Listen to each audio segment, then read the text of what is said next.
Hey, what's up? My name's Samuel Leeds. Welcome back to my property investment YouTube channel where I am going to be answering right now your property investment questions. So if you have anything that's holding you back in your property investment journey, let me know and I will do my absolute best to help you find a solution to your problem or your question. If you're having success in property as a result of these videos, please let me know in the comments. I'd love to hear how you're getting on in your journey and I'd love to help you take things to the next level.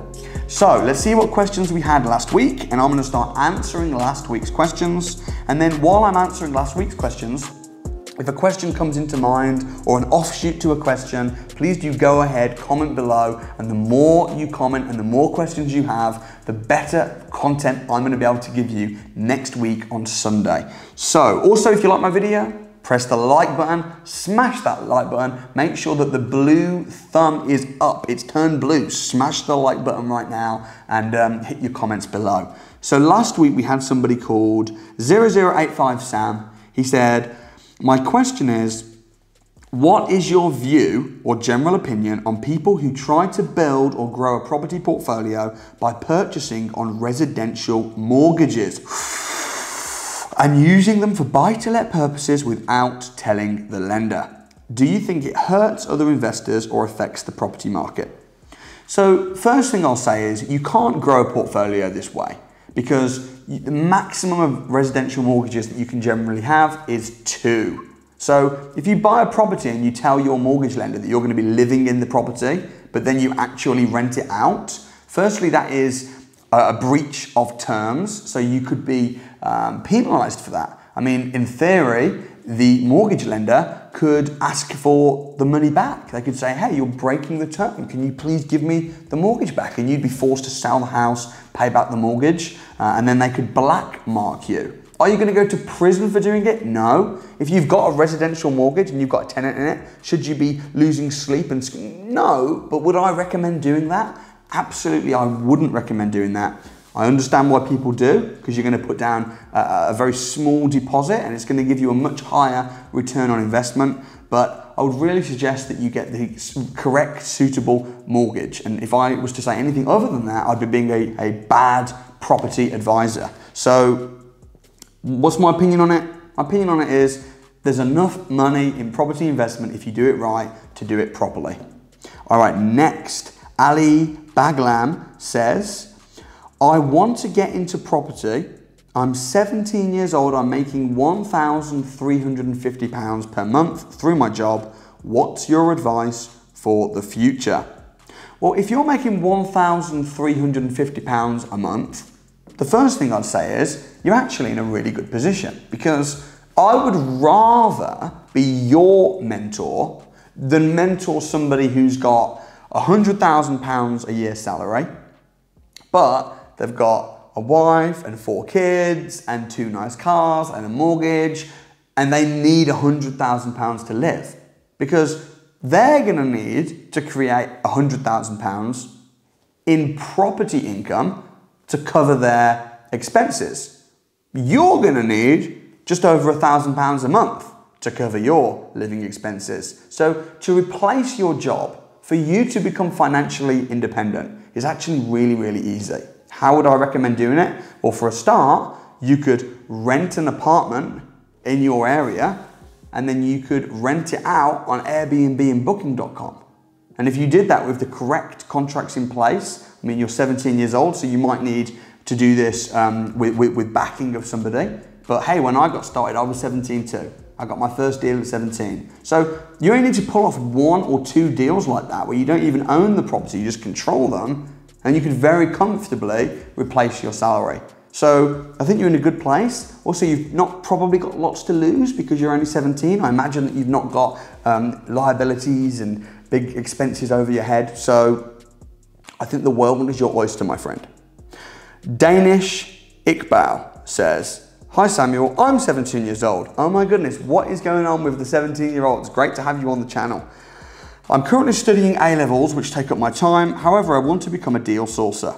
I've tried reaching out to deal sourcers already regarding co-deal sourcing, but as I'm not compliant, however, when they ask me if I've had training or sourced deals before, I say no, but when they realize, they tend to blank me. What would you advise me to do?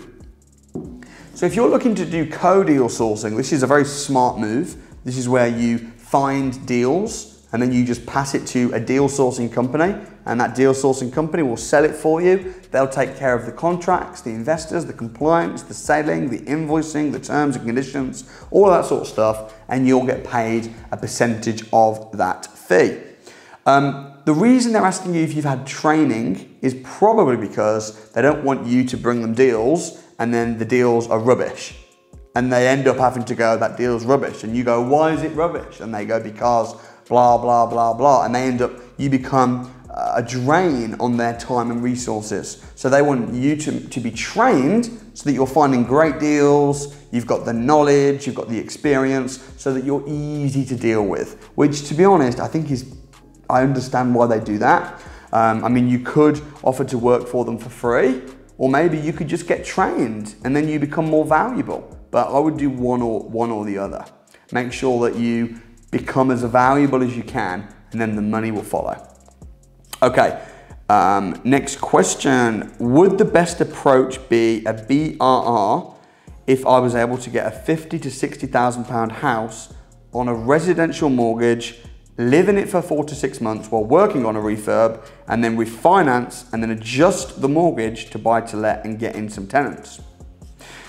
Ibrahim, I would probably say if you've got £50,000 to £60,000 and you're looking to get into BRR and you're wanting to live in the house, rather than doing a BRR, you might be better to do a flip. Because if you're living in the house and then you refurb it, rather than changing the mortgage, why not just sell the house?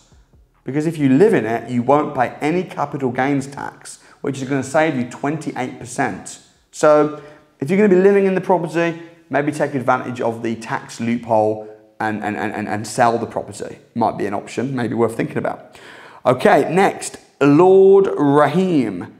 I'm having an absolute nightmare with title issues. I've recently bought 2 flats for 103,000. I won them at auction. The auctioneer and seller's solicitors are unable to tell me whether they're under 1 or 2 titles. I was under the impression they're separate before bidding. I've already paid £1,200 for the admin fees, as well as paid £3,000, which will come off the purchase price. I won the pair of flats on the 31st of August. Please help. Any advice is welcome. So, I mean, first thing, before I give you advice, is I just want to advise everybody else.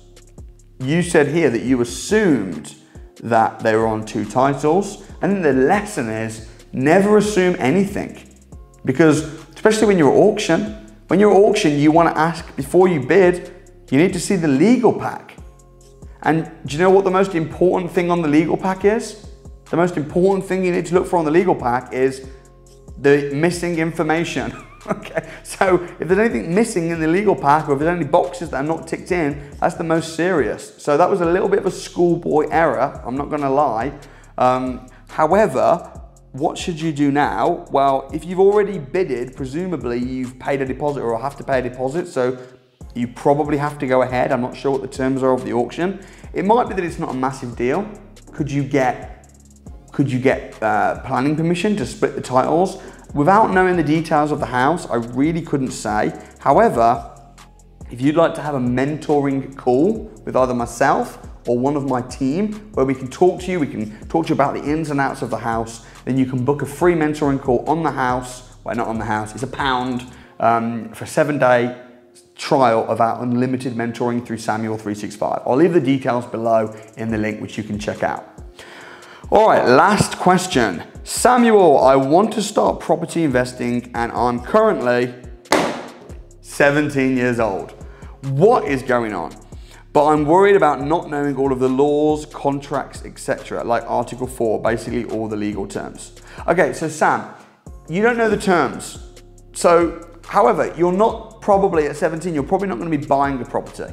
What I would do if I was you is I would find properties and pass them to investors for a finder's fee. Ask investors what they're looking for, find the deals, pass them on, and charge for your time. You will be getting paid to learn. You'll be finding deals If you've missed something, the investor will tell you that you've missed it. You'll be getting paid to learn. That's the best thing that you can do. I hope you guys enjoyed this video. Don't forget to comment your questions below, and I look forward to seeing you guys next time.